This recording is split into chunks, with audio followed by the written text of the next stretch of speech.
মেদিনীপুর মেডিকেলে প্রসূতি মৃত্যুর ঘটনায় 12 জন চিকিৎসককে সাসপেন্ড করা হয়েছে। অভিযুক্ত চিকিৎসকদের বিরুদ্ধে এফআইআর এর প্রতিবাদে পূর্ণ কর্মবিরতির সিদ্ধান্ত পরিবর্তন। পূর্ণ কর্মবিরতির সিদ্ধান্ত থেকে পিছু হটল মেদিনীপুর মেডিকেলের জুনিয়র চিকিৎসকরা। হাসপাতালে চালু রয়েছে জরুরি পরিষেবা এবং ওপিডি। মেদিনীপুর মেডিকেলে গিয়ে পৌঁছলো জুনিয়র ডক্টরস ফ্রন্ট ও সিনিয়র চিকিৎসকদের সংগঠন। বিকেলে অধ্যক্ষের সঙ্গে বৈঠকের পর পরবর্তী পদক্ষেপ কি হবে তা নিয়ে সিদ্ধান্ত।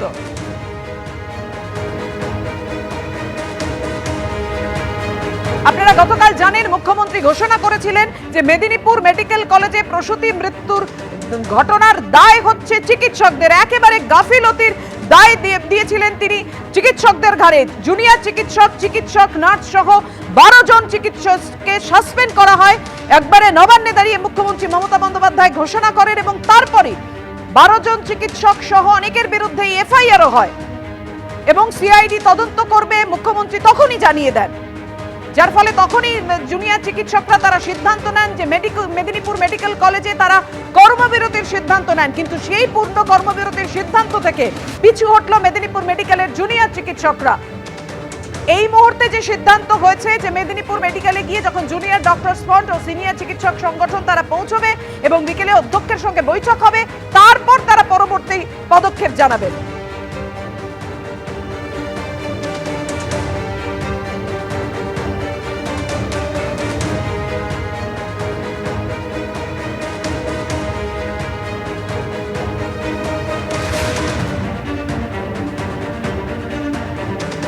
মেদিনীপুর মেডিকেল কলেজের 12 জন চিকিৎসককে সাসপেন্ড করার কথা মুখ্যমন্ত্রী গতকালই ঘোষণা করেন। কারণ প্রসূতি মৃত্যুর দায় নিতে হবে চিকিৎসকদের। তাদের গাফিলতির কারণেই এই এক প্রসূতির মৃত্যু, 4 জন অসুস্থ হয়েছে, এমনটা গতকালই জানান মুখ্যমন্ত্রী।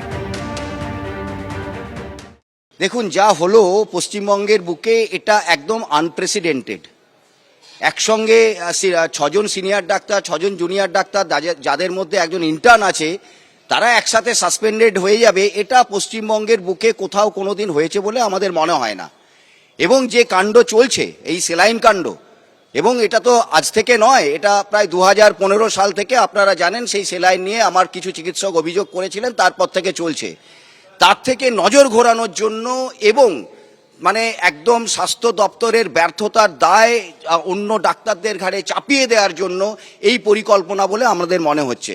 এবং এটা ঠিক যে এর জন্য যদি কোথাও যদি কারো কাজে কোথাও গাফিলতি হয়, সরকারের নিয়মই আছে, সেই নিয়মের মধ্যে তাদেরকে শোকজ করতে পারে, সাসপেন্ড করতে পারে, সবই করতে পারে।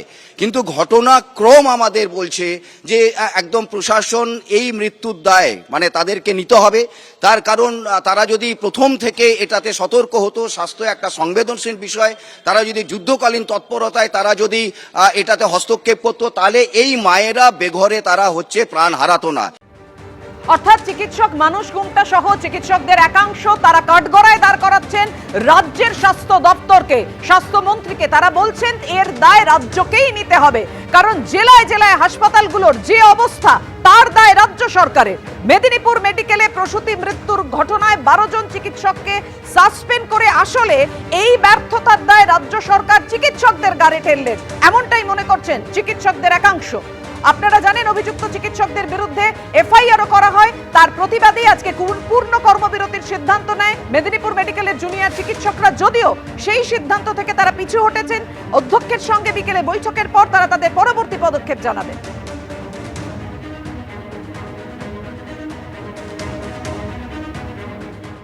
মেদিনীপুর মেডিকেল কলেজে নিষিদ্ধ কোম্পানির, ব্ল্যাকলিস্টেড কোম্পানির ওষুধ রিঙ্গাল ল্যাকটেড ফ্লুইড পেয়ে মা মারা গেল, আরও 3 জন মা মৃত্যুর সঙ্গে পাঞ্জা লড়ছে। 10 মাস আগে মার্চ মাসে 2024-এ কর্ণাটকে এই পশ্চিমবঙ্গ ফার্মাসিউটিক্যাল লিমিটেডকে ব্যান করে দিল সেখানে, এবং ওয়েস্ট বেঙ্গল গভর্নমেন্টকে জানালো যে এই কোম্পানির ওষুধ সাবস্ট্যান্ডার্ড। তারপরও যথেচ্ছভাবে পশ্চিমবঙ্গের সরকারি হাসপাতালগুলোতে এই ফ্লুইড চলল, ম্যানিটল চলল এই কোম্পানির, আইভি প্যারাসিটামল চলল। এই যে ফ্লুইড পেয়ে মায়েদের এই যে মৃত্যু হয়েছে কিনা এটা বিচার বিভাগীয় তদন্ত হোক। এখানে ডাক্তারদেরকে বলির পাঠা করে তো সরকার, স্বাস্থ্য প্রশাসন নিজেদেরকে গা বাঁচাতে পারে না, এর বিরুদ্ধেই কিন্তু মেডিকেল সার্ভিস সেন্টারের প্রতিবাদ।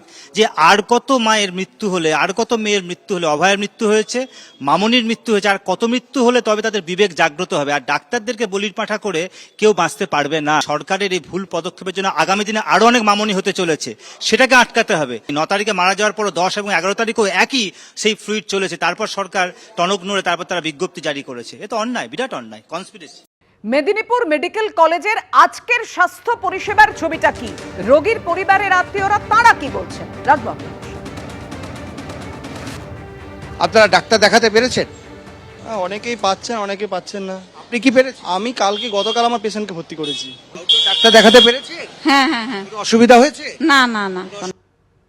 কেন এই প্রশ্ন উঠছে? কেননা আজকে পূর্ণ কর্মবিরতির সিদ্ধান্ত নিয়েছিলেন জুনিয়র চিকিৎসকরা মেদিনীপুর মেডিকেল কলেজে।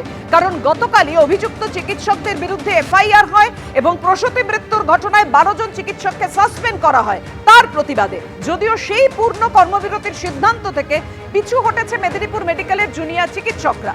বিকেলে অধ্যক্ষের সঙ্গে বৈঠকের পরই তারা তাদের পরবর্তী পদক্ষেপ জানাবেন।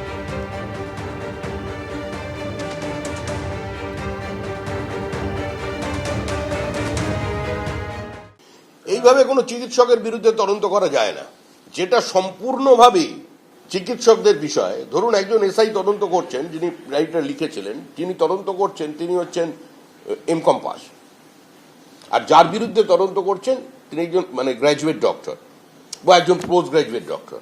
আর এই সম্পূর্ণ বিষয়টাই বৈজ্ঞানিক, আর এই সরকারটা মস্তিষ্কটাই অবৈজ্ঞানিক এবং বিজ্ঞানের সঙ্গে একটা প্যারামেডিক্যালও নয়, প্যারাসায়েন্সও নয়, একটা স্বৈরাচারের সংঘাত হচ্ছে।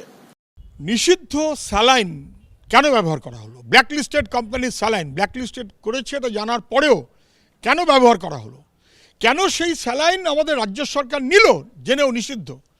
কেন সেটা মানুষের শরীরে প্রয়োগ করার অনুমতি দিল? তাহলে যারা অনুমতি দিয়েছেন, যারা হাসপাতাল চালান, দায় তাদের নাকি অন্যদের? এটা দায় অস্বীকার করার জন্য, দায় ঝেড়ে ফেলার জন্য, ধামাচাপা দেবার জন্য ডাক্তারদের সাসপেন্ড করেছেন সরকার। বেঠিক কাজ করেছে। উচিত ছিল সরকারের বলা যে আমাদের সাসপেন্ড করা উচিত ডাক্তারকে না, সাসপেন্ড করা উচিত স্বাস্থ্য সচিব আর স্বাস্থ্যমন্ত্রীকে।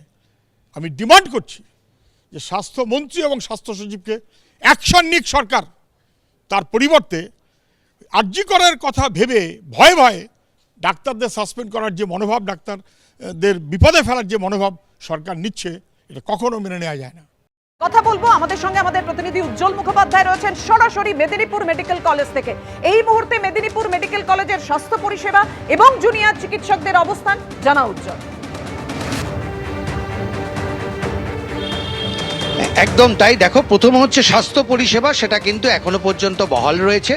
আজকে সকাল থেকে সেই অর্থে কোনো কর্মবিরতি হয়নি। 2-4জন চিকিৎসক হয়তো কর্মবিরতি বা তারা আসেননি দায়িত্বে, কিন্তু হাসপাতালের ছবি আমরা সকাল থেকে দেখিয়েছি, সেটা কিন্তু একেবারে স্বাভাবিক পরিস্থিতি ছিল। এবং আমাদের এখানকার যারা ডাক্তার তারা যেটা জানিয়েছেন যে তারা আজকে বৈঠক করবেন, করে পরবর্তী কর্মপদ্ধতি তারা চূড়ান্ত করবেন। তুমি দেখতে পাচ্ছ যে আস্তে আস্তে কলকাতা থেকে চিকিৎসকরা তারা এখানে এসে পৌঁছচ্ছেন এবং মূলত আরজিকর আন্দোলনের যারা মুখ ছিলেন, যারা সামনে রেখে, যাদেরকে সামনে রেখে দীর্ঘদিন ধরে আরজিকরকে কেন্দ্র করে আন্দোলন হয়েছে গোটা রাজ্য জুড়ে, তারাও কিন্তু এখানে এসে পৌঁছচ্ছেন। এবং আমাদের কাছে যা খবর, বেলা 4টে নাগাদ এখানকার যারা জুনিয়র ডাক্তার আছেন এবং সিনিয়র ডাক্তার আছেন তাদেরকে নিয়ে এনারা বসবেন এবং সেখানেই পরবর্তী কর্মসূচি চূড়ান্ত হবে।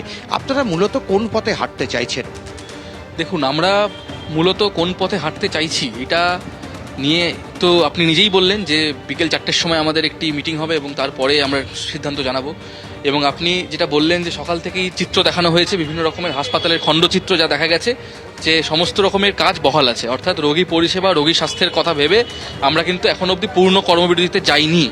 যদিও এই ঘটনা বারংবার প্রমাণ করছে এটাই যে আমাদের হাসপাতালগুলিতে সিকিউরিটি থেকে শুরু করে রোগীর সিকিউরিটি, ডাক্তারের সিকিউরিটি, দুটোর মধ্যে কোনোটাই সরকার দিতে পারছে না। এবং সে একটি সেমিনার রুমেতে একটি জুনিয়র চিকিৎসকের মৃত্যু থেকে শুরু করে হয়তো নিষিদ্ধ হয়ে যাওয়া ওষুধ চালানোর পরে সেপটিক শকে একজন রোগিনীর মৃত্যু অবধি এই যে রোগী স্বার্থ এবং চিকিৎসক স্বার্থ, সাধারণ মানুষের স্বার্থ, তা কিন্তু কোথাও গিয়ে পশ্চিমবঙ্গে ব্যাহত হচ্ছে। এবং আমরা যা চাই, অবিলম্বে যেন স্বাস্থ্য দপ্তর এবং আমাদের হেলথ মিনিস্টার থেকে শুরু করে প্রিন্সিপাল হেলথ সেক্রেটারি থেকে শুরু করে প্রত্যেকে যেন এর দায়টা নেন।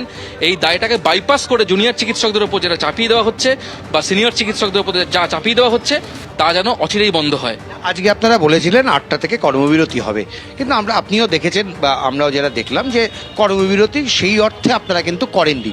কর্মবিরতি একটা চূড়ান্ত আন্দোলনের রূপ, যেখানে দাঁড়িয়ে একটা হাসপাতাল কার্যত স্তব্ধ হয়ে যেতে পারে, কারণ জুনিয়র ডাক্তাররাই হাসপাতালে এখন একটা বড় অংশ। ফলে সেই পথে কি আপনারা হাঁটবেন, নাকি অন্য কোনো আন্দোলনের পথ আপনারা ভাবছেন? দেখুন, এটার উত্তর হচ্ছে এত সহজ নয়। তার কারণটা হচ্ছে কর্মবিরতি আমরা কেন করি। এই যে আগের কর্মবিরতি গোটা পশ্চিমবঙ্গ, গোটা ভারতবর্ষ দেখেছে, তা কেন দেখেছে? তার কারণ হচ্ছে একটি অত্যন্ত নক্কারজনক ঘটনা আরজিকর মেডিকেল কলেজে ঘটেছিল। এবং এই যে আজকে মেদিনীপুর মেডিকেল কলেজের বুকে আমরা দাঁড়িয়ে আছি, তার পেছনেও কিন্তু একটি অত্যন্ত নক্কারজনক ঘটনা, একটি রোগিনীর মৃত্যু, একজন প্রসূতির মৃত্যু। এবং এইখানে দাঁড়িয়ে আমরা জুনিয়র ডাক্তার থেকে শুরু করে সিনিয়র ডাক্তার প্রত্যেকেই আমাদের কাছে একটি ভয়ঙ্কর ডাইলেমার একটি সিচুয়েশন।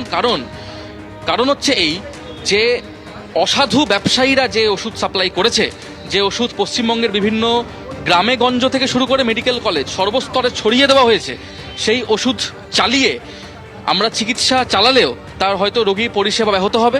আবার যদি জুনিয়র ডাক্তাররা পুরনো কর্মবিরতি করে, তাহলেও হয়তো কোথাও গিয়ে একটু রোগী স্বার্থ ব্যাহত হবে।